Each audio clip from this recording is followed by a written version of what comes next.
Shortly after she was confirmed, Attorney General Pam Bondi told lawyers at the Department of Justice that it was their job to, quote, zealously advance, protect, and defend the policies of the United States as set by the president.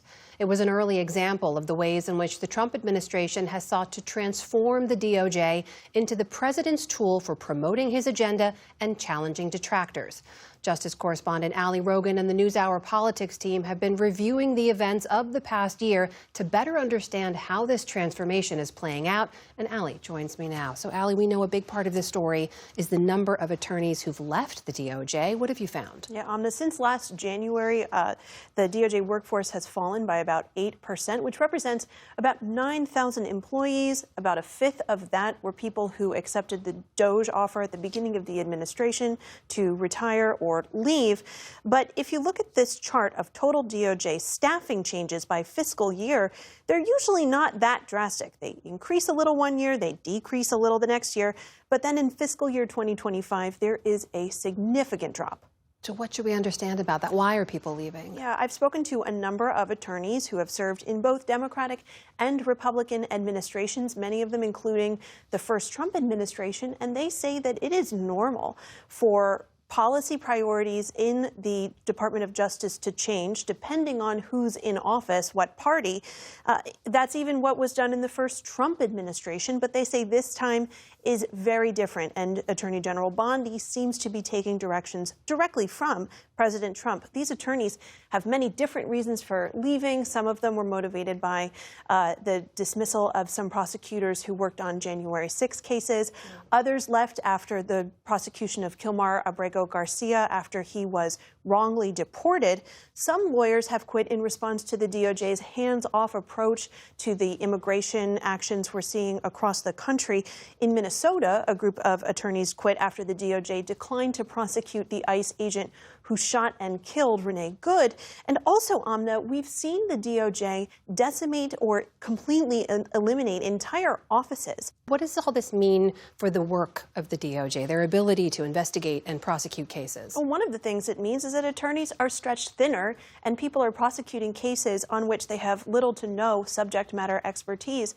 In fact, in Minnesota, one of the prosecutors who resigned was actually leading many of the social services fraud cases that had initially drawn the attention of the Trump administration to this state. Another benchmark I'm tracking is the failures to return indictments before grand juries. The bar for returning indictments is relatively low. They have to find probable cause that an offense took place, and it doesn't need to be unanimous.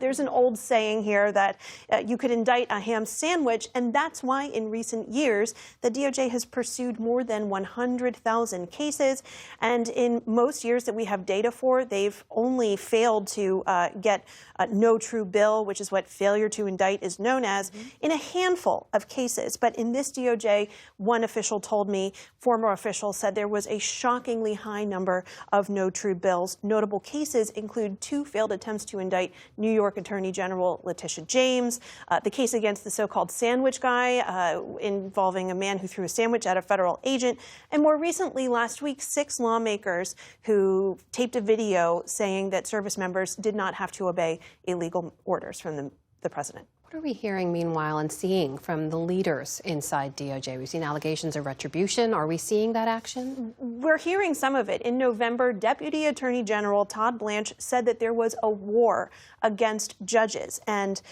the Justice Department is also trying, reportedly, to impeach judges that they consider obstructive. And for context, since 1803, there have been 15 impeachments of judges, and 8 of them have resulted in conviction and removal. The DOJ has also taken the unusual step of overriding some judges' choices for people to serve as U.S. attorney if no one's been Senate confirmed to those positions.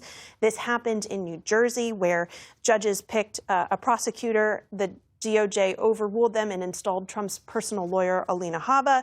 More recently, it happened in New York, where judges appointed a veteran prosecutor, and then a few hours later, Todd Blanche tweeted that the man had been fired. And Anna, we reached out to the Department of Justice with a list of questions about all of this. They have not yet responded, but we will update if they do. All right, that's our Justice correspondent, Ali Rogan. Ali, thank you. You bet.